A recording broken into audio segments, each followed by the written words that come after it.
بسم اللہ الرحمن الرحیم۔ شروع اللہ کا نام لے کر جو بڑا مہربان نہایت رحم والا ہے۔ چند لوگ نبی اکرم صلی اللہ علیہ وآلہ وسلم کی خدمت میں حاضر ہوئے اور عرض کرنے لگے، یا رسول اللہ صلی اللہ علیہ وآلہ وسلم، یہ چاند سورج گرہن کیوں ہوتے ہیں؟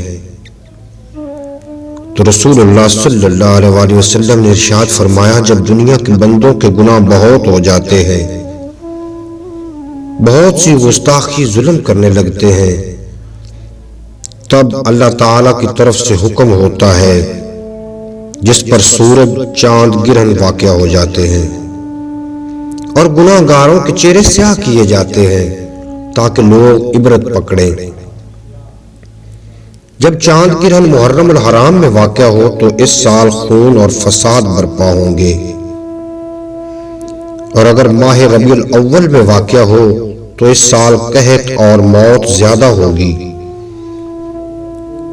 اور بارش اور آندھیاں چلیں گی۔ اگر سورج گرہن چاند گرہن ربیع الاول کے آخر میں واقع ہو تو بزرگوں میں تبدیلی، ملک میں فتور پیدا ہوگا۔ جب جمادی الاول میں چاند گرہن واقع ہو تو بجلی اور بارش بہت زیادہ ہوگی اور ناگہانی موتیں ہوں گی، اور اگر جمادی الاول کے آخر میں چاند گرہن یا سورج گرہن واقع ہو تو فصلیں عمدہ ہوں گی، لوگ عیش و عشرت کی زندگی بسر کریں گے، اور اگر سورج یا چاند گرہن ماہ رجب میں واقع ہو اور دن جمعہ کا ہو تو اس سال بھوک اور مصیبتیں بہت زیادہ ہوں گی اور آسمان پر سیاہی نمودار ہوگی، اور اگر ماہ شعبان میں چاند گرہن ہوتا ہے تو اس سال خلقت کے درمیان صلح اور آرام ہوگا،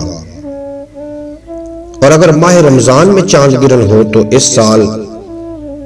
قحط اور مصیبت نازل ہوگی اور آسمان سے بڑی سخت آواز آئے گی جس سے خلقت بیدار ہو جائے گی اور کھڑے ہوئے آدمی منہ کے بل گر پڑیں گے۔ اور اگر چاند گرہن یا سورج گرہن ماہ شوال میں واقع ہو تو اس سال مردوں کو بہت مصیبت لاحق ہوگی، اور اگر ماہ ذی الحج میں چاند یا سورج گرہن واقع ہوتا ہے تو اس سال رزق کی فراوانی ہوگی اور اس سال حاجیوں کے لیے راہیں ہموار ہوں گی۔